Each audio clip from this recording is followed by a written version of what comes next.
Buenos días y bienvenidos al webinar de la Comunidad de Práctica para el Apoyo de los Planes Nacionales de Adaptación al Cambio Climático en América Latina y el Caribe. Me gustaría preguntar si me escuchan bien. Si me puede... Sí, perfecto. Entonces, puedo empezar. Mi nombre es Lili Lieva y voy a moderar el webinar de hoy día. Para aquellos de ustedes que no han utilizado la plataforma de VoiceBoxer, voy a dar algunas indicaciones para facilitar el uso de esta plataforma. Pueden elegir el idioma a escuchar en el botón inferior. Entonces se puede escuchar en inglés o en español. Es una traducción simultánea. Si tienen algún problema técnico, por favor, darle un clic al signo de interrogación que se encuentra en la esquina inferior izquierda de la pantalla. Ahí los colegas de VoiceBoxer les van a apoyar sobre cualquier problema técnico. También, si es que la pantalla se congela o el audio se corta, por favor, refrescan la pantalla y con esto se va a solucionar. Ya. Entonces, para empezar, de nuevo, bienvenidos a todos y a todas. Es un placer de tenerlos en nuestro webinar de hoy día. Me gustaría dar unas palabras sobre la comunidad de práctica. La comunidad de práctica para el apoyo de los planes nacionales de adaptación al cambio climático es una iniciativa de ONU Medio Ambiente a través del proyecto Regata, el portal regional de transferencia de tecnología y acción frente al cambio climático. La iniciativa se está implementando en colaboración con Soluciones Prácticas, la Oficina de América Latina en Perú. La comunidad PENAC ofrece a los funcionarios públicos, o este es el objetivo de la comunidad, a involucrarse en la elaboración, que son involucrados en la elaboración de los planes nacionales de adaptación y en sus respectivos países en América Latina y el Caribe. Es una oportunidad de apoyarse mutuamente a través del intercambio de buenas prácticas y retos en esta labor, y recibir aportes de investigadores, especialistas de la cooperación internacional y también de la sociedad civil. El intercambio se realizará a través de un portal de conocimiento y discusiones moderadas, así como a través de una serie de webinars. Estos webinars, como el webinar de hoy y los últimos 2 webinars que hemos tenido, están abiertos para especialistas en adaptación al cambio climático, y así buscamos de facilitar el intercambio de conocimientos entre diferentes actores en este tema. Un tema emergente en las negociaciones actuales sobre el clima es la idea de identificar las sinergias entre la adaptación y la mitigación al cambio climático como una parte crucial de una política climática integral. Sin embargo, se han definido que hay muchos factores y retos, tanto científicos como en identificación de alcance, escala, qué tipo de financiamiento sea lo más apropiado para que estas consideraciones se pueden permitir esta sinergia entre adaptación y mitigación. Con esto en mente, nuestro tercer webinar, que forma parte de nuestro módulo sobre la planificación de los planes nacionales de adaptación al cambio climático, abordará el tema sobre planificación de PENAC y oportunidades de sinergias con mitigación. Tenemos el placer de dar la bienvenida a nuestros 2 invitados, Hernán Carlino, especialista en política climática, coordinador del Centro de Estudios en Cambio Climático Global en Argentina, y también a Claudia Boroncle, especialista en adaptación al cambio climático, recursos naturales y agricultura de ONU Medio Ambiente. Me gustaría comentarle también que las preguntas, tenemos un panel de discusión con los participantes y los ponentes, y las preguntas se realizarán después de todas las presentaciones. Entonces, por favor, si tienen algunas preguntas, si pueden anotarlas y compartirlas al final de las dos presentaciones vía chat. Entonces, si sus preguntas serán traducidas en inglés o español directamente, y así también respondidas por cada presentador. Con esto,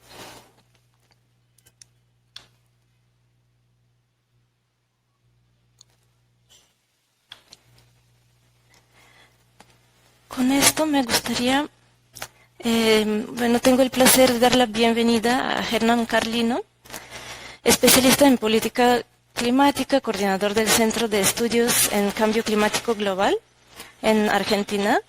Él se está conectando de Barcelona y nos presentará ópticas contrastantes, cisura y convergencias de la adaptación y la mitigación. Él nos dará un panorama sobre la evolución de los negocios y oportunidades financieras para la planificación de adaptación, buscando sinergias con mitigación. Entonces, un momentito, te dar la palabra a Hernán. Gracias.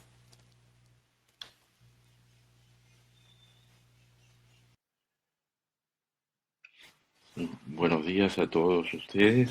Gracias por la invitación a la comunidad de práctica, a Regata y a ONU Medio Ambiente.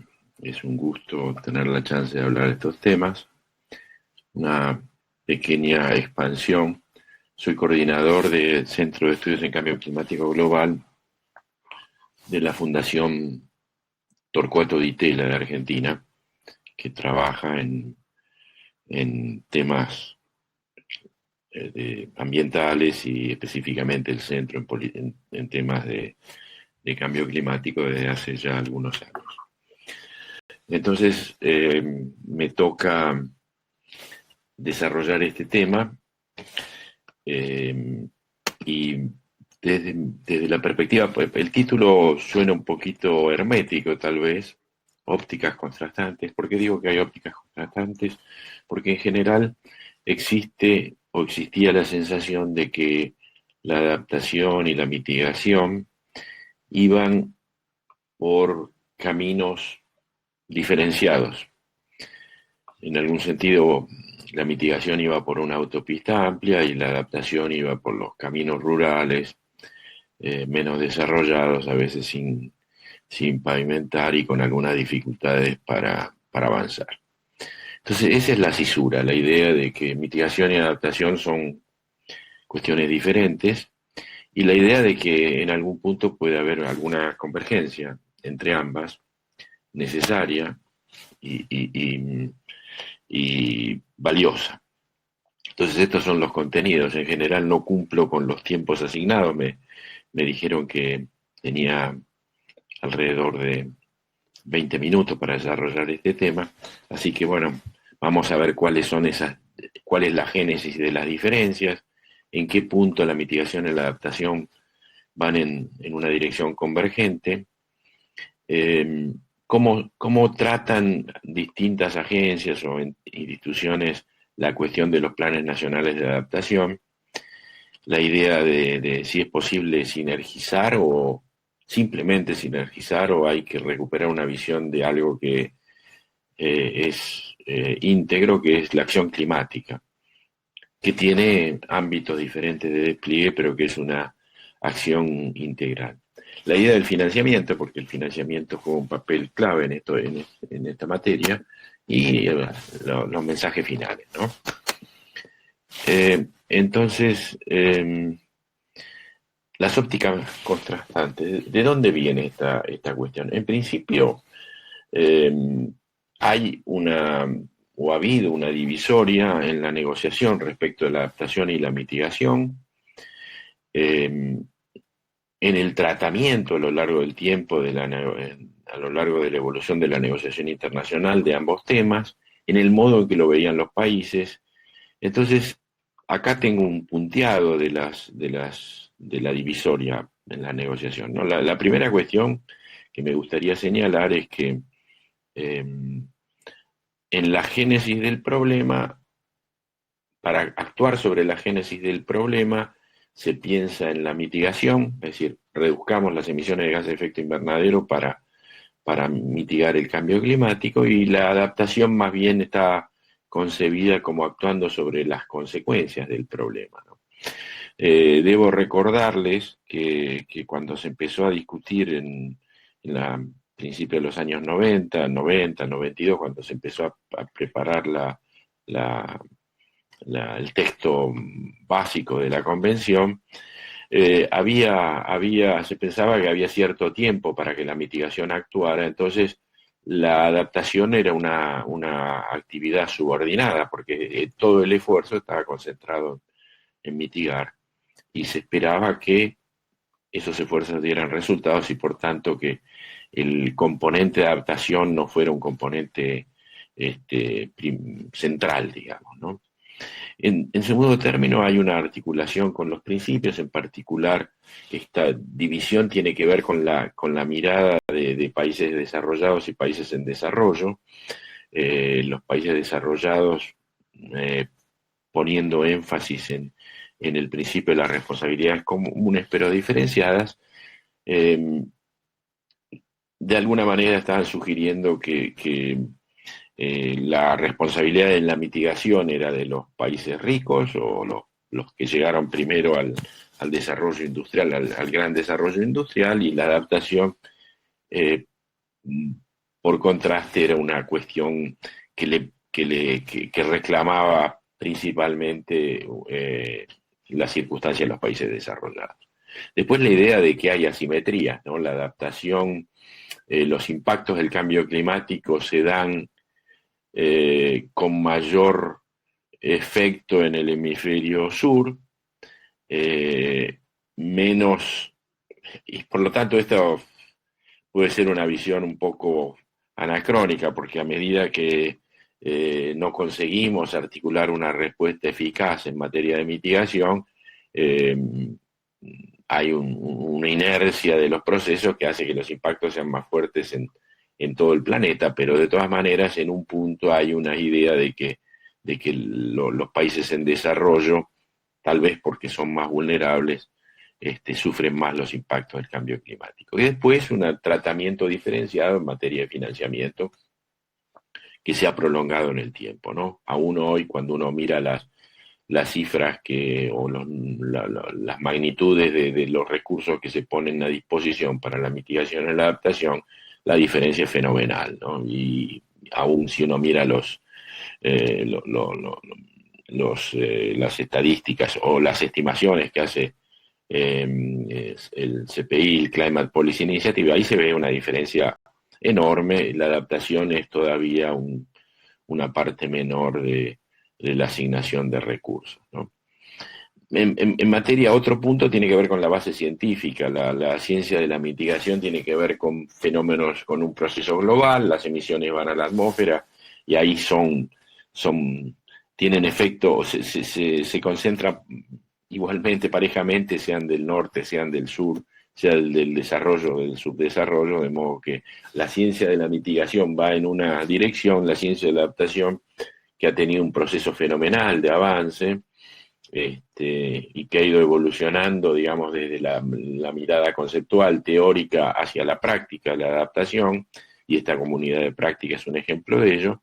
Entonces, la ciencia de la adaptación está más bien vinculada al entendimiento, a la comprensión de los fenómenos locales, ¿no? Y luego regionales y nacionales y luego globales, ¿no? Es lo que se ve más abajo. Queda aparentemente fuera de la pantalla la cuestión de la métrica y las reglas de contabilidad. No sé si lo pueden ver, pero de todas maneras la idea es que para la mitigación y para las emisiones uno tiene el régimen climático internacional tiene una métrica que son los inventarios nacionales, donde los países llevan la cuenta hacen una contabilidad minuciosa de sus emisiones en los distintos sectores. Para la adaptación no había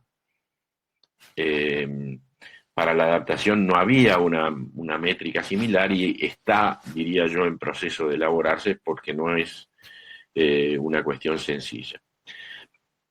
Entonces, y además está la idea de que en el campo de la adaptación lo que hacemos es, tenemos una mirada ex ante, es decir, la perspectiva es, hacemos unos escenarios, estimamos qué impactos habrá y luego vemos cómo intervenir para evitar esos impactos, para disminuirlos o para atender las consecuencias de los impactos. Por el otro lado, la mitigación aparece como tiene una métrica ex post, digamos, hacemos el inventario luego de que las emisiones han sucedido. Entonces, estas cosas que tienen que ver con lo conceptual, con la política internacional en cambio climático en el ámbito del régimen climático, con cuestiones, digamos, de la naturaleza de la ciencia y de las reglas de contabilidad, hacen que el tratamiento de mitigación y adaptación vaya por carriles algo separados, para decirlo menos. En este punto quiero decir que me parece que es importante esta reflexión respecto de la posibilidad de sinergias y cómo desarrollar buenos planes, sólidos planes nacionales de adaptación, porque los países se han visto enfrentados, al menos desde que está en lo que recuerdo, a una sucesión de cuestiones que debían desarrollar, desde las acciones implementadas conjuntamente en 1995, luego las actividades de proyecto en el mecanismo para un desarrollo limpio, después la idea de las estrategias de desarrollo bajas en emisiones, las acciones nacionales apropiadas de mitigación, más recientemente las contribuciones determinadas y previstas a nivel nacional, y ahora de cara al futuro las estrategias de desarrollo que los países deberán presentar hacia el 2020. De modo que hay una cantidad de cosas que los países debieron aprenderse, en particular los países en desarrollo que tienen menos capacidades técnicas a veces y recursos financieros, con algunas excepciones, naturalmente.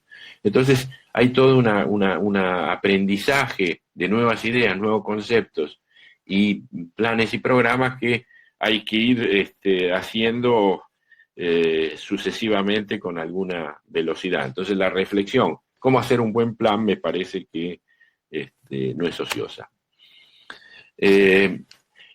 Decía antes que hay un tratamiento que va por carriles separados y esa cisura, esa divisoria ha persistido en el tiempo desde los principios de los 90, desde la época del momento en que se firmó la convención y luego entró en vigor hasta ahora, y claramente ha habido una primacía de la mitigación, lo cual era natural porque la idea es resolver el problema en las raíces, la presencia del argumento de las responsabilidades comunes pero diferenciadas actuaba también como un impulsor de esta idea de que los países en desarrollo podían concentrarse en la adaptación porque tenían y siguen teniendo un peso, naturalmente, si excluimos a los BRICS, a China,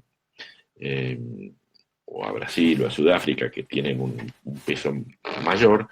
En general, los países en desarrollo tenían una participación, hacían un aporte a las emisiones globales relativamente muy reducida. Y después esta idea de que la negociación estaba de alguna manera, tenía un clivaje que era la divisoria norte-sur, ¿no? Y que durante muchísimo tiempo siguió persistiendo como parte de un enfoque que podía ser de intereses, ideológico, político, y entonces una mirada que costaba en algún punto siquiera modificar en parte, ¿no? Ahora, el proceso es que la acción de mitigación ha estado demorada, ¿no? Es cierto que si uno mira la Unión Europea ha cumplido con sus compromisos en el marco del protocolo de Kioto, pero en realidad las obligaciones de la convención no se cumplieron, y por eso se empezó a negociar el protocolo tuvo algunos traspiés porque actores importantes no participaron, y en principio uno lo que ve es que las emisiones siguen creciendo, las emisiones globales siguen creciendo. De hecho, la concentración de gases de efecto invernadero en la atmósfera ha perforado la barrera de las 400 partículas por millón, de modo que ahí hay un problema serio, es decir, que la mitigación no ha conseguido hacer impacto, y recién ahora con el Acuerdo de París estamos de cara a una situación en la cual hay posiblemente expectativas de que esta situación mejore. Y al mismo tiempo la evidencia de impactos crecientes. Entonces, en principio lo que se ve es que hay razones para que, si bien la mitigación siga siendo clave, la adaptación haya ascendido en la agenda climática interna de la negociación, y también a la preocupación de los países, es decir, la agenda política de los países, las evidencias de impactos severos, a veces trágicos, hace que la preocupación por la adaptación crezca, ¿no? Entonces hoy, yo diría desde el 2015, con un intento fallido en Copenhague en el 2009, tenemos una situación distinta, diría hasta radicalmente distinta, ¿no? La idea de que privilegiamos, o el conjunto de la comunidad internacional privilegia una acción climática integrada, la idea de que la acción cooperativa internacional es el camino adecuado para resolver estos problemas y que no hay soluciones individuales, y tampoco existe la posibilidad del free rider en el largo plazo. Aún los países que no hacen nada pensando que el esfuerzo lo hacen los demás, la van a pasar mal. Entonces, y también tenemos la jerarquización formal de la adaptación con una meta global de adaptación en el Acuerdo de París. Entonces, claramente hay un cambio radical, ¿no? Es decir, la adaptación tiene una jerarquía, ha alcanzado el punto donde seguramente debía estar desde el principio, ¿no? También el acuerdo crea nuevos mecanismos de información, entre ellos los países deberán presentar una comunicación de adaptación. Entonces hay todo un proceso por el cual los requisitos para informar acerca de la adaptación empiezan a ser casi similares a los de la mitigación, ¿no? Y en cuanto a la ciencia, bueno, los sucesivos informes del IPCC, del Grupo Intergubernamental de Expertos sobre el Cambio Climático, empiezan a exhibir no nuevas evidencias de la aparición de problemas nuevos, sino más bien la ratificación de que los viejos problemas ya identificados están agudizándose, mayor certidumbre en términos de lo que habrá de suceder, la idea de que hay unos puntos de quiebre que pueden ser extremadamente riesgosos, y la idea de que pueden suceder cambios irreversibles que van a transformar el estado de situación del planeta de una manera que todavía nos cuesta comprender, pero que están allí, ¿no? Y después la cuestión del financiamiento, la idea de que el financiamiento para la adaptación tiene que ser equivalente al financiamiento para la mitigación. Por ejemplo, en el Fondo Verde para el Clima, la idea de que adaptación y mitigación se repartirán los recursos de manera pareja, ¿no? Bueno, acá la cuestión es que tenemos diferentes, diría, directrices, orientaciones para los planes nacionales de adaptación, y hice un esfuerzo pequeño de compilación de algunas de estas orientaciones. En este caso, la,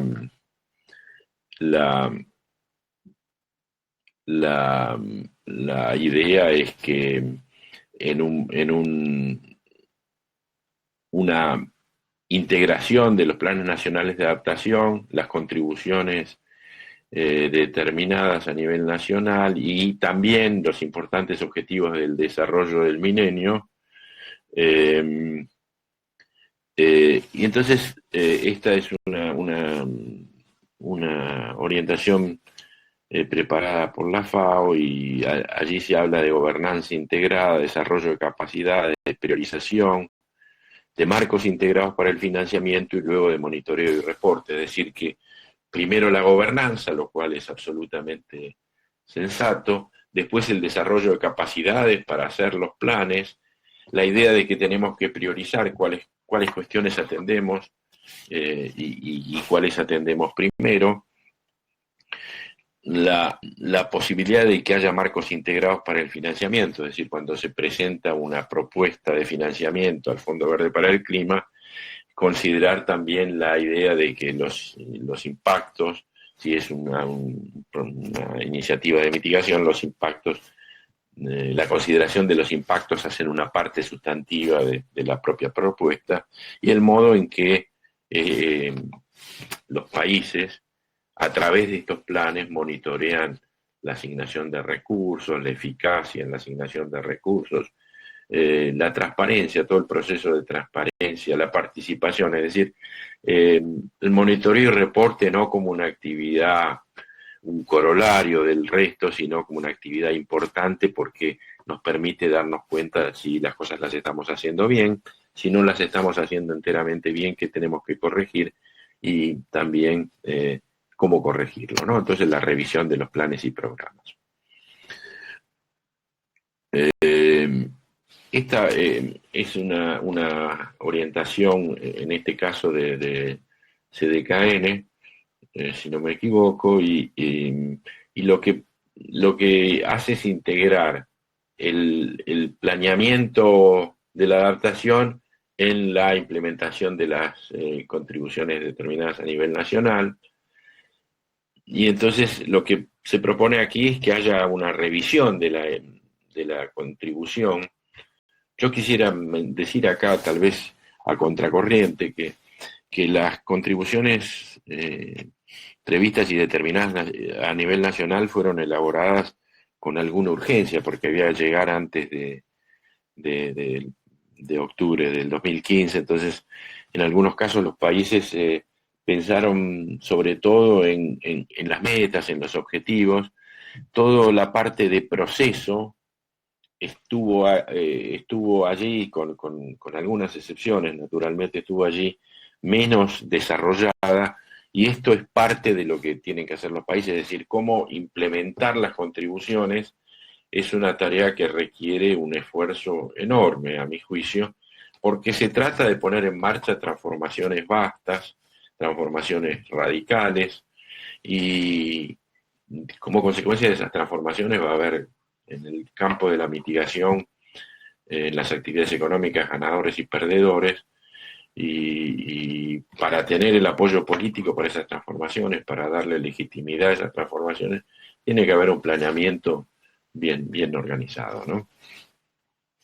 Bueno, aquí también hay una secuencia que avanza desde esta idea de la gobernanza, de la preparación, la cuestión del financiamiento, luego la implementación efectiva, que involucrará la puesta en acto de políticas, de programas y de proyectos, y también la cuestión del progreso y efectividad de la adaptación.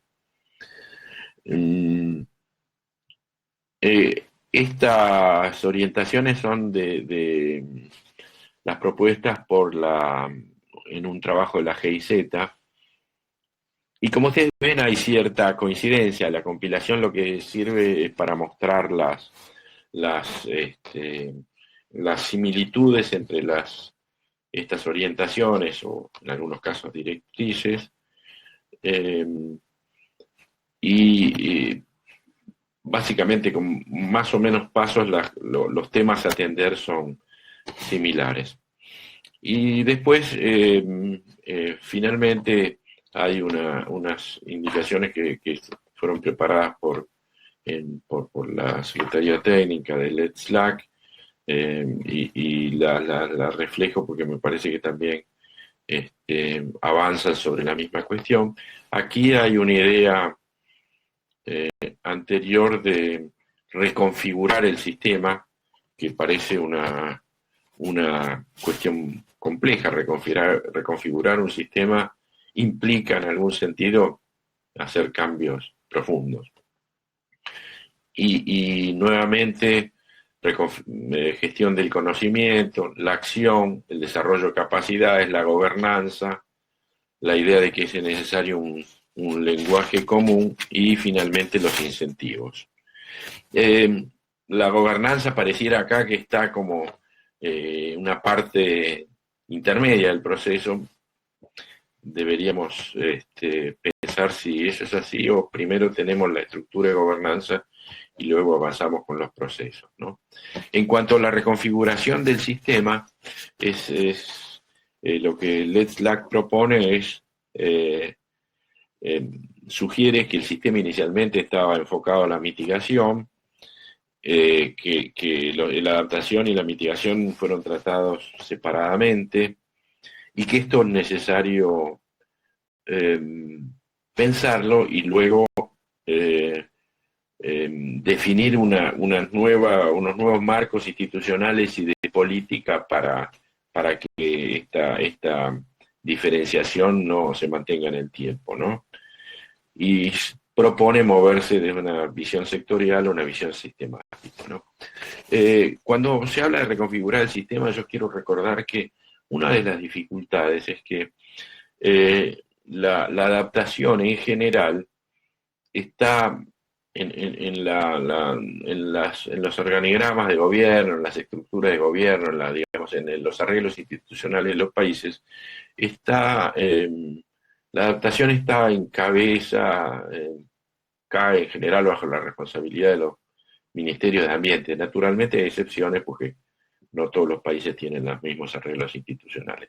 Entonces la adaptación aparecería como concentrada en un área de gobierno, en un área competencial, mientras la mitigación, para ejecutarla eficazmente, es preciso que uno involucre al Ministerio de Transporte, de Energía, de Agricultura,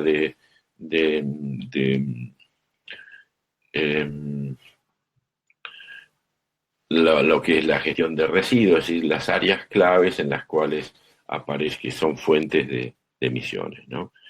Y después hay otra cuestión, que la adaptación se ejerce o se debe ejercer en distintos planos, ¿no? Está el plano nacional, la idea de provincial o el nivel provincial o estadual, y el nivel local. Entonces, esta reconfiguración del sistema, por supuesto, no parece que sea sencilla, ¿no?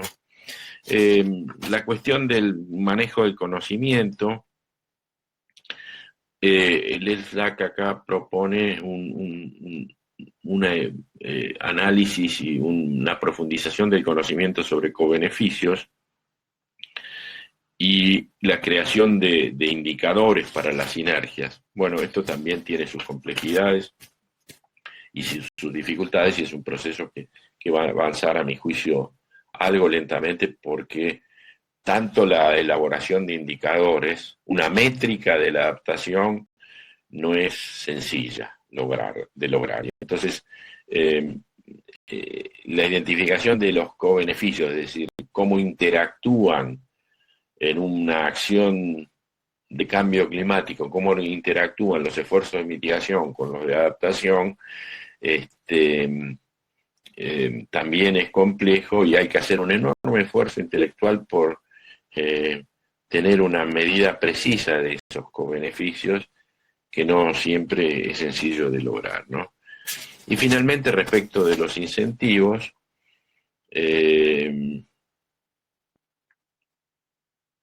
no es sencillo porque eh, encontrar un esquema, una estructura de incentivos, porque en general la cuestión de la adaptación eh, tiene que ver con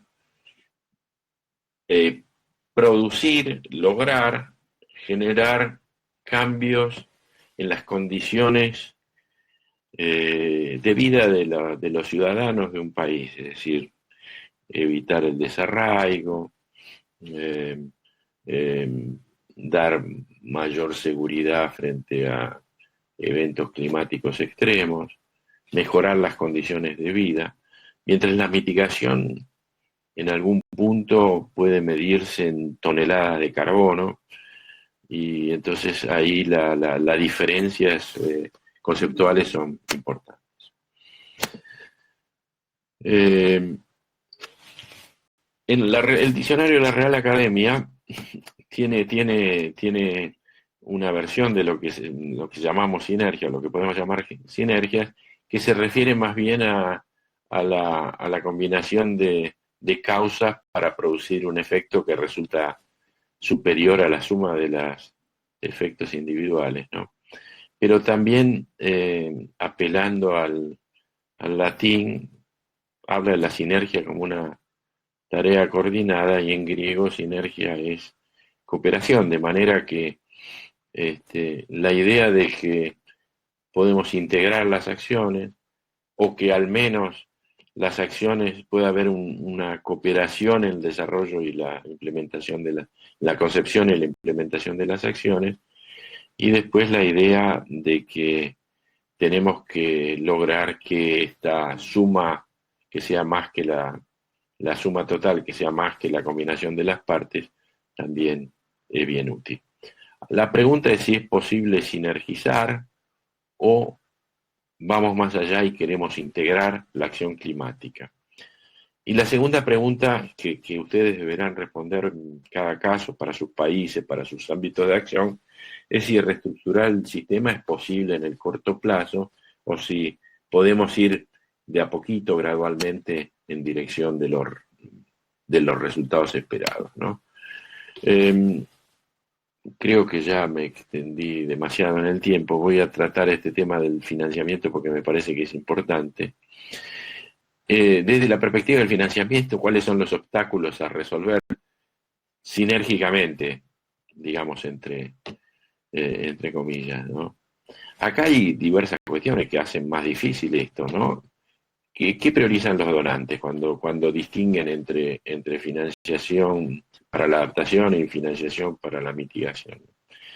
En general, los donantes quieren mostrar resultados, y si bien la cuestión de la adaptación aparece como resultados importantes, cuando estamos tan metidos en el momento de la mitigación, lo que se quiere lograr es reducciones masivas de gases de efecto invernadero, de emisiones de gases de efecto invernadero. Entonces, la prioridad a veces es más sencilla de mostrar cuando hablamos de toneladas o de resultados económicos que cuando hablamos de mejoras de la calidad de vida, ¿no? Y esto es razonable porque los países donantes tienen que responder a sus ciudadanos, que son a la vez votantes, y entonces tienen que dar cuenta de dónde aplican los recursos y tienen que mostrar resultados concretos. Desde la perspectiva de las instituciones financieras se preocupan por la adaptación y la mitigación, naturalmente, pero a veces es más sencillo. Los indicadores económicos y financieros son muy sofisticados ya hoy en día, entonces más sencillo mirar, y aún ahí hay dificultades, porque si hablamos de eficiencia energética, ahí también aparecen problemas para encontrar indicadores idóneos, pero claramente la idea de que los resultados se pueden medir más fácilmente en términos de mitigación que de adaptación. El propio Fondo Verde para el Clima mira los resultados del éxito de las estrategias de salida, es decir, qué pasa cuando se acaban los fondos asignados por el Fondo Verde para el Clima en un proyecto. Entonces, la idea de la robustez financiera, de la solidez económica y de la viabilidad económico-financiera de un proyecto es clave, ¿no?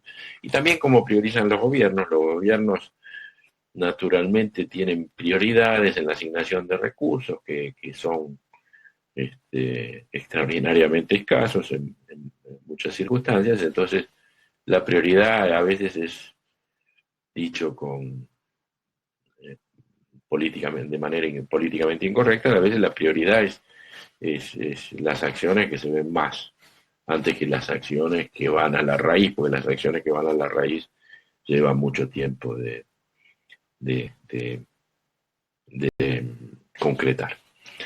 Y desde una perspectiva común, ¿qué es lo que podemos pensar nosotros? ¿Qué criterios utilizamos para priorizar? Criterios de equidad, de eficacia, cómo comparar, pregunto, las reducciones de GEI con mejoras en la resiliencia de los sistemas, de la sociedad entera. Y cómo decidir en estos casos si voy por la mitigación, por el financiamiento de la mitigación o la adaptación, si no tengo indicadores comparables, ¿no? Y en esto está claro un estudio acerca de cómo se asigna el financiamiento. Una cifra, unos 17.000 millones de dólares de los Estados Unidos totales, menos del 10% van a proyectos con enfoque local. Es decir, que tanto a escala global, cuando se miran estas cifras globales y la proporción de fondos que van de recursos financieros que van a la adaptación es muy baja, cuando uno mira si es fondeo nacional o fondeo global, se ve que el fondeo local muy pequeñito, ¿no? Aquí aparecen las tensiones interjurisdiccionales con la presencia de la política también a veces decidiendo a quién financiar y qué cosa financiar, las tensiones competenciales, si la cuestión de la adaptación está en el Ministerio de Ambiente, qué capacidad tiene el Ministerio de Ambiente de movilizar recursos para la adaptación, también, por ejemplo, para los sistemas energéticos, los de transporte, los puertos, las rutas, etcétera. Y también, finalmente, en esta materia, la movilización de recursos, la importancia de la presencia del sector privado, de toda la entera sociedad civil y de los recursos domésticos, porque, como vemos, los recursos del financiamiento climático internacional vienen con cierta parsimonia, ¿no? Bueno, finalmente, mensajes claves. Creo que el fortalecimiento de la gobernanza, el aseguramiento de la transparencia, el trabajo duro para tener capacidad de acceder a los fondos del financiamiento y la dimensión de la equidad son esenciales para unos buenos planes nacionales de adaptación. Y también la idea de que es preciso aumentar, volviendo un viejo concepto de la economía política keynesiana, asegurar la eficiencia marginal del capital es esencial. Sabemos que los recursos nunca alcanzan, sobre todo en sociedades que tienen tantas demandas sociales pendientes. Los procesos tienen que ir hacia la disminución del riesgo de desvalorización de los activos, el capital instalado, el capital físico de la sociedad, toda la infraestructura económica y social, hay que protegerla. Entonces es preciso poner eso en la cuenta, que la adaptación nos ayuda a proteger el capital instalado de la sociedad que llevó décadas o siglos a acumular, que es precioso, que es vital, y también tenemos que contribuir a la legitimidad de largo plazo de la acción climática asegurándonos que los grupos más vulnerables, los desprotegidos, los que no tienen voz, los que no votan, todos aquellos que no están representados en el escenario en donde se construyen las agendas políticas y en donde se celebran los acuerdos, todos aquellos que no están representados tienen que estar representados porque vamos hacia un proceso de cambio, de transformación en algún punto brutal por su profundidad, por su impacto, por los cambios que requiere un mundo. Vamos hacia un mundo que apenas nos imaginamos, y entonces la legitimidad política a largo plazo es esencial, ¿no? Así que con esto termino y cedo la palabra nuevamente a la moderadora de este evento. Gracias, Hernán. Ha sido un placer de escuchar tu presentación y de aprender más sobre esta visión de la complejidad, las oportunidades y los retos de la integración de adaptación y mitigación en acciones integradas. También el panorama de avance y propuestas que nos presentaste sobre cómo guiar los planes nacionales de adaptación con otros marcos y orientaciones, por ejemplo, NDC o los Objetivos de Desarrollo Sostenible, también así como factores de tener en cuenta para el financiamiento. Entonces, muchas gracias de nuevo por tu tiempo y esta interesante presentación. Comparto a todos los participantes que al final de las dos presentaciones vamos a tener un panel de discusión con los ponentes, donde ustedes pueden enviarnos sus preguntas en el chat y así serán respondidas por los ponentes. Entonces, bueno, como escuchamos de Hernán, las negociaciones han evolucionado y han adoptado una mirada que busca soluciones y acciones climáticas con sinergias, con adaptación y mitigación. Y por eso es de gran importancia de definir criterios para analizar si existen sinergias entre mitigación y adaptación y también desarrollo sostenible en estas propuestas entre los planes nacionales de adaptación, los NDCs y otros compromisos del país. Y con esta pregunta, en realidad nos gustaría invitar a nuestra segunda ponente, Claudia Bariloche.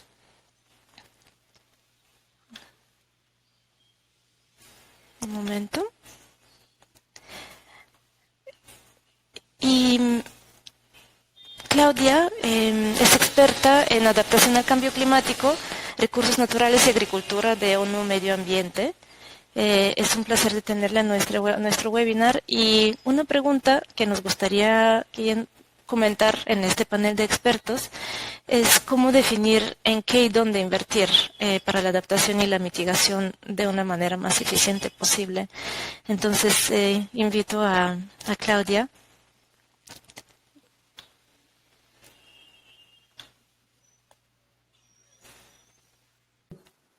Buenos días. Muchas gracias a Lili por la facilitación de este espacio.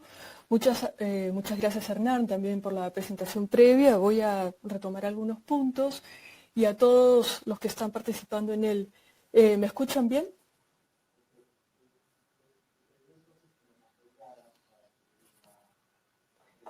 Bien.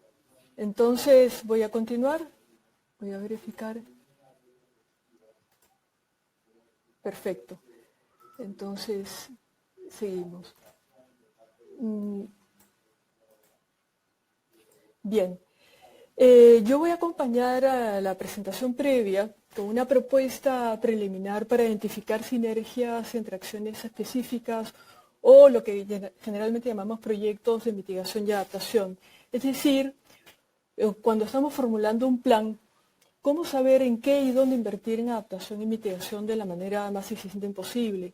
Bueno, yo voy a presentar una propuesta que fue desarrollada inicialmente por el equipo del Laboratorio de Modelado Ambiental del Centro Agronómico Tropical de Investigación y Enseñanza del CATIE.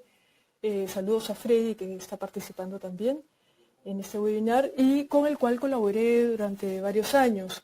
Esta propuesta está centrada, ¿no?, en el campo del manejo de los recursos naturales y la agricultura, que es desde el cual puedo hablar, ¿no? Y fue desarrollada como un piloto para 2 países de América Central, una región donde son bastante notorios los impactos de las sequías y otros eventos extremos, y fue hecha con información pública disponible.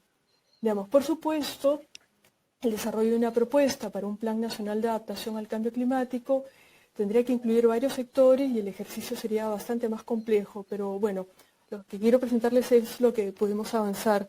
Entonces, para eso quiero retomar unos puntos que dijo Hernán sobre me gustó mucho esta analogía de los carriles algo separados, como que la adaptación va por un camino más rural, más lento, ¿no?, que hay que hacer esfuerzo en llevarlas juntas, el esfuerzo que hay que poner en las métricas, que generalmente los indicadores de carbono, pues con medir stocks, toneladas de carbono acumulado, pues ya está bastante avanzado. También en cuanto a adaptación ha habido algunos avances con indicadores, pero generalmente se refieren más a costos de pérdidas evitadas en infraestructura, con lo cual mucho del tema de adaptación se centra en riesgo, en eventos extremos hidrometeorológicos, sobre todo inundaciones, ¿no?, y erosión costera.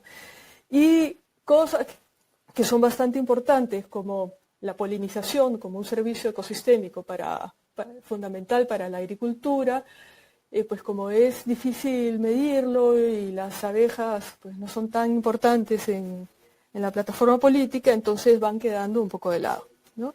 Entonces, cuando hablamos de legitimidad, también estamos hablando pues de servicios muy importantes para sectores que por ahí no están tan centrales en la agenda política, o para pobladores, digamos, medios de vida que tampoco están en ese centro de toma de decisiones. Bueno, entonces voy a retomar la pregunta: ¿en qué y dónde invertir en adaptación y mitigación desde este enfoque de manejo de recursos naturales y agricultura? Entonces tenemos que establecer al menos 2 puntos de partida. El primero es que los proyectos de acción climática, al menos en este campo de trabajo, se basan en servicios ecosistémicos. Gracias a la evaluación de ecosistemas del milenio, todos tenemos muy presente que hay diferentes tipos de servicios, y los que más presentes tenemos son los de aprovisionamiento, los de agua, alimentación, alimentos y madera, ¿no? Pero también tenemos presente que los servicios ecosistémicos de regulación del clima y regulación hídrica son especialmente importantes para la adaptación y la mitigación. El otro punto que también ha mencionado Hernán es que las acciones de mitigación o adaptación deben contribuir al desarrollo sostenible. El 9º estudio temático de Let's LAC y Euroclima, publicado el año pasado, resalta mucho este punto. Entonces, cuando hablamos de sinergias, también estamos hablando de sinergias con el desarrollo sostenible. Y no se refiere solo a la provisión de servicios ecosistémicos, como agua o alimentos, sino también al fortalecimiento de las capacidades de respuesta a un clima cambiante, lo que llamamos generalmente capacidad adaptativa. Entonces, regresando nuevamente a la pregunta, ¿cómo definir en qué y dónde invertir en adaptación? Si tenemos proyectos para llevar a cabo, ¿dónde los ponemos y cómo diseñamos esos proyectos? Entonces, desde este enfoque, nuevamente, ¿no?, el primer paso que seguimos fue definir una lista de servicios ecosistémicos para el análisis y que tienen que estar directamente relacionados con las prioridades del país o de la región o del espacio que estemos analizando. En nuestro ejemplo, que he simplificado un poco, tenemos 3 servicios que están relacionados principalmente a la adaptación. El primero es el aprovisionamiento y regulación: agua para consumo humano, riego y energía. Y el segundo está más relacionado a la regulación, que es la estabilización de laderas, digamos, en sitios donde hay muchos deslizamientos, hay muchos problemas por deslizamientos de tierra. El tercer servicio es el de mantenimiento de la biodiversidad. También tenemos dos servicios relacionados principalmente a la mitigación, que es la biomasa para energía, digamos, la leña, y carbono global. Entonces, tenemos esta lista de servicios ecosistémicos prioritarios directamente relacionados con las políticas del país, ¿no? El segundo paso es establecer criterios para, de alguna manera, asignar puntajes de manera objetiva y transparente a los proyectos de mitigación y adaptación.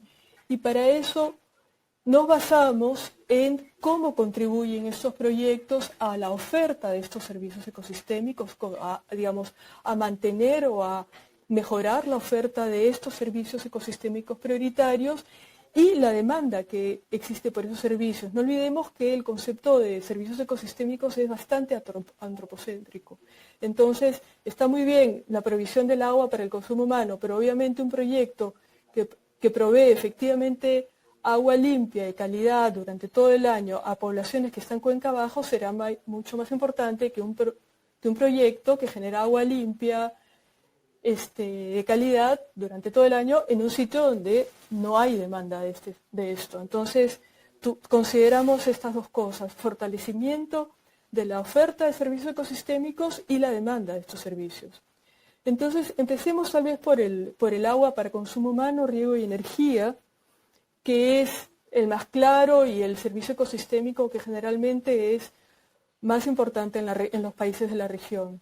La demanda estará definida, en este caso, para el proyecto, por la densidad de población, zonas de riego e hidroeléctricas, cuenca abajo del proyecto. La oferta estará definida por la capacidad del proyecto de mantener la calidad y la cantidad del agua, ¿no? O sea, nuestros servicios de aprovisionamiento y regulación. Continuemos por la estabilización de laderas. En este caso, la demanda estará definida por la población también cuenca abajo, expuesta a deslizamientos de tierra o movimientos de masa. Y la oferta estará definida por la capacidad del proyecto para realmente estabilizar las laderas y disminuir riesgos de deslizamiento. Con biodiversidad podemos asumir que la demanda del servicio es global, ¿no? Entonces, no es tan fácil asignarle un puntaje con criterio espacial. La oferta sí estará relacionada con el grado, por ejemplo, de naturalidad del paisaje, lo que en la práctica podemos asumir que si el proyecto ayuda, por ejemplo, a recuperar bosques que están cerca de áreas protegidas o corredores biológicos, pues está contribuyendo mucho más a la biodiversidad que si está recuperando proyectos en zonas muy aisladas donde realmente no va a contribuir a la conectividad ecológica, ¿no? Entonces, es un criterio muy práctico, digamos, cuán cerca o lejos está dentro de zonas de una red de conectividad de servicios ecosistémicos. Sigamos por el carbono. Acá la demanda también es global, pero podemos evaluar la oferta según la capacidad, ahí es muy fácil, de mantener o acumular stock de carbono, y biomasa o leña. La demanda en este caso es más local, y ahí son los hogares que están más cerca del proyecto, los hogares que tienen acceso a esta leña, y eso no importa si es cuenca arriba o cuenca abajo, ¿no? Sino es más bien la cercanía física. Y la oferta otra vez está definida por el stock de carbono acumulado o recuperado. Entonces, no nos olvidemos que otro criterio para evaluar es que si el proyecto contribuye o la acción contribuye o no a la capacidad de respuesta al clima de las poblaciones y de las organizaciones locales. Entonces, digamos, tenemos servicios ecosistémicos prioritarios, tenemos criterios y ahora vemos pues cómo trabajamos con las métricas para definir puntajes con métricas comparables, ¿no? Entonces, el tema de que las métricas de mitigación ya están muy bien definidas es algo que Hernán ya mencionó, que las de adaptación son un reto fuerte, pero de alguna manera tenemos que aterrizar en una escala práctica. Entonces, en ese caso tratamos de establecer métricas de demanda, por ejemplo, estas de haciendo rangos de demanda de agua en función a la cantidad de población que se abastece, stocks de carbono es relativamente fácil, cercanía en kilómetros a áreas protegidas cuando hablamos de biodiversidad, evitamiento, digamos, cantidad de infraestructura o extensión de poblaciones que estarían afectadas por zonas de deslizamientos, digamos, todo esto todavía de una manera muy gruesa, pero con criterio experto y utilizando umbrales transparentes, ¿no? Y documentándolo de la manera mejor posible, podemos establecer por lo menos un primer tipo de métricas, ¿no? Y acá lo importante es que estamos asignando, nosotros escogimos una escala de 1 a 5, o sea, llevamos stocks de carbono, kilómetros, cantidad de población, litros de agua, todo eso a una escala comparable de 1 a 5. Para asignar puntajes según capacidad de fortalecer otra vez de oferta de servicios ecosistémicos y establecer la demanda de estos servicios, ¿no? Ya estos 3 pasos, o sea, ya la identificación de servicios ecosistémicos, asignar criterios para estimar su oferta y demanda, digamos, y pensar cómo medimos con información disponible el aporte de los proyectos a fortalecer esta oferta para satisfacer la demanda, esto ya es un ejercicio bastante importante para fortalecer las decisiones en las organizaciones, ¿no? El cuarto paso fue ubicar cada proyecto, documentamos algunos proyectos existentes, digamos, proyectos prototípicos en los mapas, ¿no? Y relacionamos a qué servicios ecosistemas están directamente relacionados y los evaluamos, ¿no? Entonces, con estos resultados pudimos al menos definir grupos de acciones o proyectos. Efectivamente, identificamos acciones o proyectos que generan lo que estamos llamando sinergias.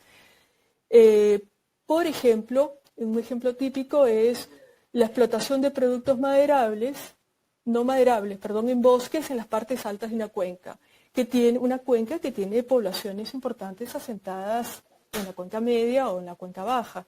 Entonces, este proyecto provee bienes, ¿no? Bienes no maderables a las comunidades de la cuenca alta, apoya la recuperación de los recursos forestales, por lo tanto contribuye a mejorar su función de regulación del agua en época seca, a disminuir riesgo de deslizamiento de tierras en épocas de lluvias. Entonces, digamos, tiene una contribución fuerte a la oferta de servicios de regulación. Además, fortalece la organización comunitaria, digamos, tiene una contribución a la capacidad adaptativa y evita la degradación del stock de carbono y contribuye a la conservación de biodiversidad. Bueno, ese es un ejemplo, digamos, bonito, digamos, de una acción de acciones sinérgicas. Es un proyecto que contribuye tanto a la mitigación como a la adaptación. Tenemos también proyectos que generan beneficios para la adaptación o para la mitigación, pero no identificamos tanto sinergias. Y eso también puede estar en relación a dónde está ubicado el proyecto y qué componentes tiene. Por ejemplo, una captación de aguas para lluvia, para agricultura, con reservorios, digamos, de material gris, de cemento, puede tener beneficios, obviamente, para la provisión de agua para consumo humano, pero no tendrá otros beneficios para la adaptación, que se obtendrían tal vez, habría que ver el caso en concreto, ¿no? Recuperando zonas de recarga hídrica o para la mitigación, ¿no? Entonces, en este caso, el beneficio exclusivo para un tema de adaptación tiene que ver con el mecanismo utilizado. Y un ejemplo que tiene que ver con la ubicación del proyecto es con un proyecto típico de reforestación, ¿no? Digamos, si el proyecto está hecho para acumular carbono, ¿no?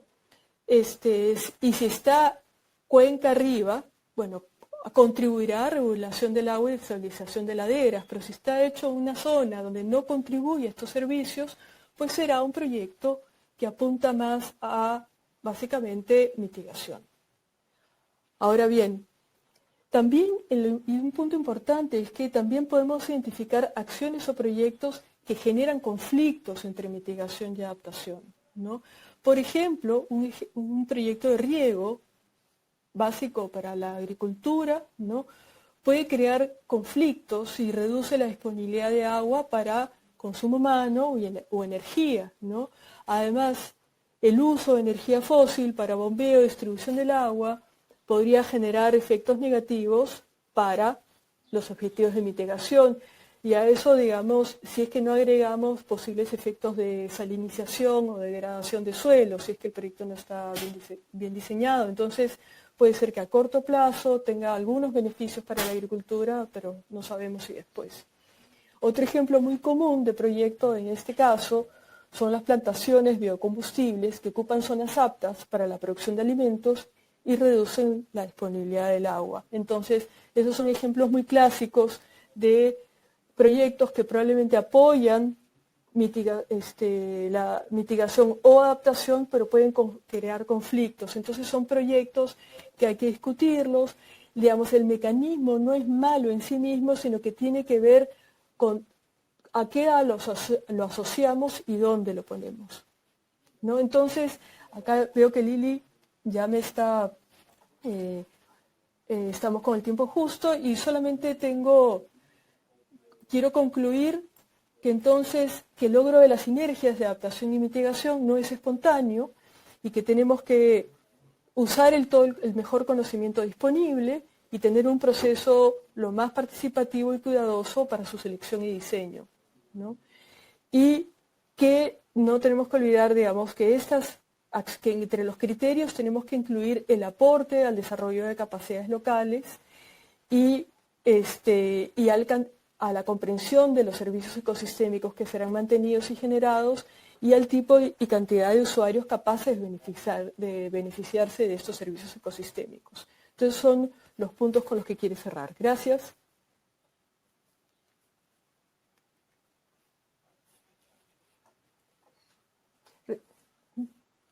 Claudia, también por respetar el tiempo y por la interesante presentación y bueno, de tratar de discutir nuestra compleja pregunta, ¿no?, de compartir con nosotros tu experiencia y la propuesta, cómo podemos utilizar, por ejemplo, un enfoque de ecosistemas para ver esta sinergia entre adaptación y mitigación. Y sería interesante de compartir más experiencias y publicaciones que tienen sobre el tema. Entonces esto lo vamos a compartir con los participantes. Ahora tenemos un tiempo para una discusión con los participantes y ponentes y me gustaría preguntarles si pueden escribir sus preguntas, por favor, en el chat, escribiendo si presentan una organización y también para quién será la pregunta, para Claudia o para Hernán, o para los dos. Entonces, si tomamos unos minutos para esperar a sus preguntas. Mientras, hemos recibido 2 preguntas para Hernán y les voy a leer mientras que se escriben otras preguntas. Entonces, Hernán, hay una pregunta de parte de Rafael y él pregunta qué opinión le merece que en Bolivia asumimos la adaptación al cambio climático desde la estrategia de adaptación basada en sistemas de vida, adaptación basada en ecosistemas adecuada al contexto de Bolivia, con la protección, restauración y conservación de las funciones ambientales de la madre tierra. Una otra pregunta de Juan Tincopa, de Bolivia. Se parece perfecto lo que usted está diciendo en su presentación, pero también es importante la adaptación de los procesos productivos, así como los procesos sociales, urbanos y rurales. Entonces, con esto, doy la palabra a Hernán para responder a estas 2 preguntas mientras estamos documentando las otras preguntas de los participantes. Un momento, aquí están.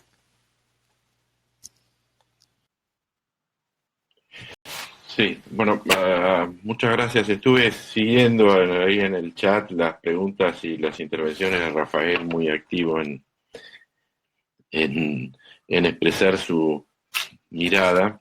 Un primer punto es que yo no me animo a a dar opinión sobre lo que hace cada país por una cuestión de respeto a las decisiones soberanas de los países, ¿no? Pero si tuviera que decir qué cosas me parecen más atractivas, diría que seguramente es difícil pensar estrategias de adaptación que no estén vinculadas con la idea y lo dije en mi presentación, la idea de que hay que asegurar que los ciudadanos de cada país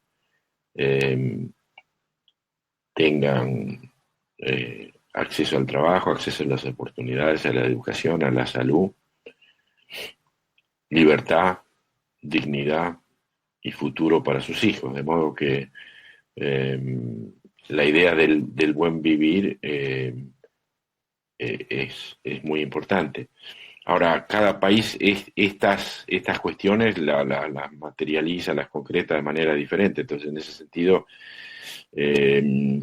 cómo hacer cómo combinar una idea de desarrollo a largo plazo, sostenible, con la preservación del ámbito o del ambiente no es sencillo, y a mi modo de ver vamos a observar, o los que tengan la suerte van a observar en el futuro cambios drásticos, ¿no? La carta encíclica papal Laudato Si hace referencia a esta cuestión de una manera muy clara y contundente, ¿no? La idea de que el desarrollo humano no está necesariamente asociado a la posesión de cuasi infinita de bienes, ¿no? Y bueno, vamos a vivir en un mundo seguramente más austero, un poco a la fuerza probablemente, pero más austero, como intentan los estudios alemanes y japoneses, tratando de desmaterializar la producción, pero seguramente un mundo muy diferente al que vivimos hoy. Cada país deberá encontrar el camino para ir en la dirección que prefiere, ¿no? Y respecto a la protección de los activos productivos, yo hice referencia al capital social. El capital social incluye el conjunto de los activos productivos. Parece muy arriesgado pensar nuevas inversiones sin considerar la cuestión de los riesgos climáticos, de los eventos extremos, del cambio en las condiciones en el cual se desarrollan las actividades. Y eso va tanto para el sector agropecuario como para la energía, como para la traza de una carretera, como para la inversión en vivienda. Entonces, la adaptación va a ser una dimensión central en la planificación, en la planeación pública, pero también en la consideración de los proyectos privados, seguramente, y el que no lo ve así probablemente lo pague un costo muy alto.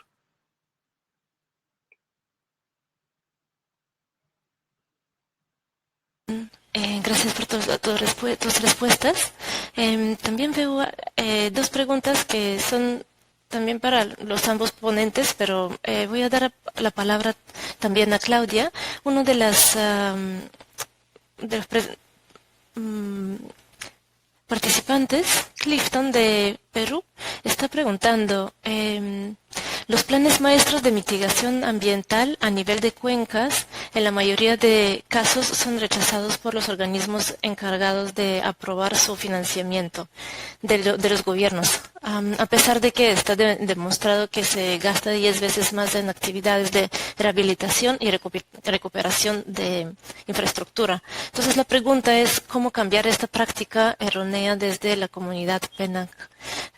Bueno, esta es para nosotros también una pregunta, pero estoy segura que Claudia nos puede dar también su visión. Clifton está también comentando sobre un caso. Y una otra pregunta es un poco más concreta de Luis, puede ser para los dos ponentes, Luis, de México, en concreto, ¿cuáles deben ser los pasos específicos para comenzar el proceso de realización de un Plan Nacional de Adaptación? Entonces, aquí entiendo también tomando en cuenta la posibilidad de sinergias con mitigación. Voy a dar la palabra a Claudia y gracias. Es una pregunta bastante específica, no tengo base de conocimiento de este caso específico, así que voy a hacer un esfuerzo de responderla con algo muy genérico, desde la experiencia, ¿no?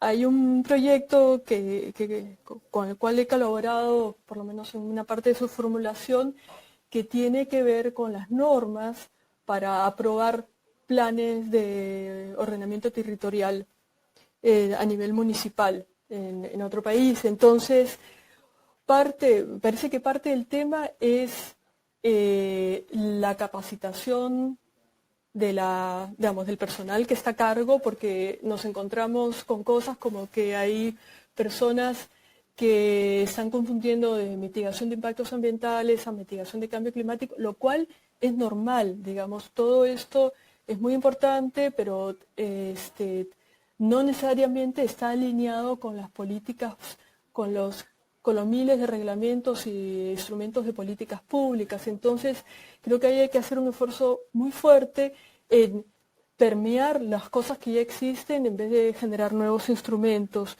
En este caso, creo que empezaría por recoger evidencia, ¿no?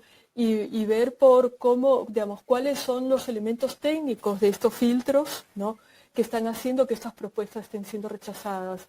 Probablemente tiene que ver también con la debilidad de las métricas. Y en ese sentido, bueno, yo he puesto que, aunque es importante, tener números duros, ¿no? Tenemos que intentar de documentar o de tener procesos transparentes para cosas que no se pueden medir de una manera tan objetiva. Bueno, ese es el proceso que estamos apoyando, hacer un diagnóstico, evidenciar cuál es el impacto de esta práctica fallida, identificar, dentro del instrumento cuáles son las cosas que se pueden mejorar, cómo internalizar el tema del análisis para hacer pilotos y ver cómo mejora la práctica. Eso desde el punto de vista de la gestión gubernamental, ¿no? Con la otra pregunta, también creo que hay procesos establecidos, hay manuales y cada país también tiene que ver cómo inicia estos procesos de planificación, ¿no? Ahora bien, creo que un punto común en diferentes países es el tema de los análisis de vulnerabilidad al cambio climático o análisis de vulnerabilidad y riesgo al cambio climático, a partir del quinto informe del IPCC, ¿no? Entonces, generalmente estos análisis se hacen por sector, la vulnerabilidad del sector agricultura, del sector energía, de la infraestructura, de las ciudades, etc.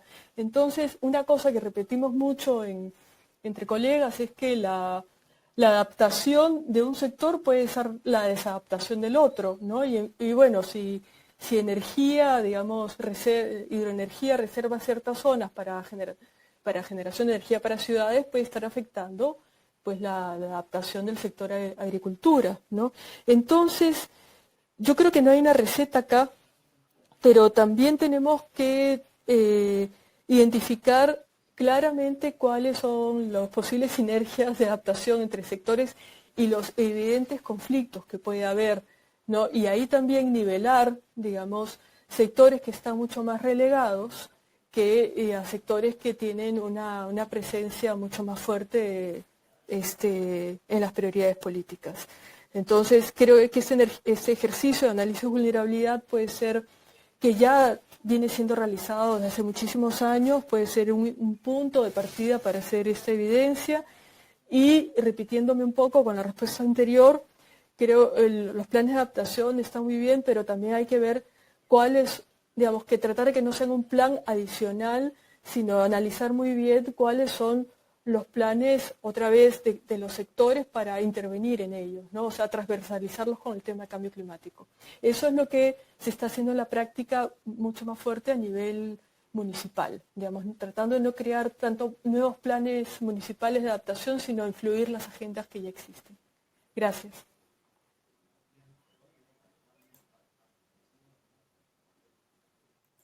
Para la respuesta, también nosotros podemos compartir algunos documentos, directrices sobre los pasos necesarios. Bueno, como Claudia menciona, para cada país es diferente, pero sí hay algunos pasos que pueden ser en común con otros países. Entonces, podemos compartir esta información también. Muchas gracias de nuevo a los dos ponentes por sus excelentes presentaciones. Esperamos que se han respondido la mayoría de las preguntas de parte de los participantes. Y con eso les agradecía mucho su participación y les comento que vamos a enviar y compartir la grabación en inglés y en español, así como las ponencias. Y les agradecería si pueden responder a una encuesta corta sobre la evaluación de este webinar, contenido y la dinámica. Toda esta información vamos a enviarla en los próximos días por correo a todos ustedes. Entonces, muchas gracias de nuevo de parte de la comunidad de práctica PENAC, de ONU Medio Ambiente y Soluciones Prácticas. Ha sido un placer y les esperamos al próximo webinar. Gracias. Buen día a todos.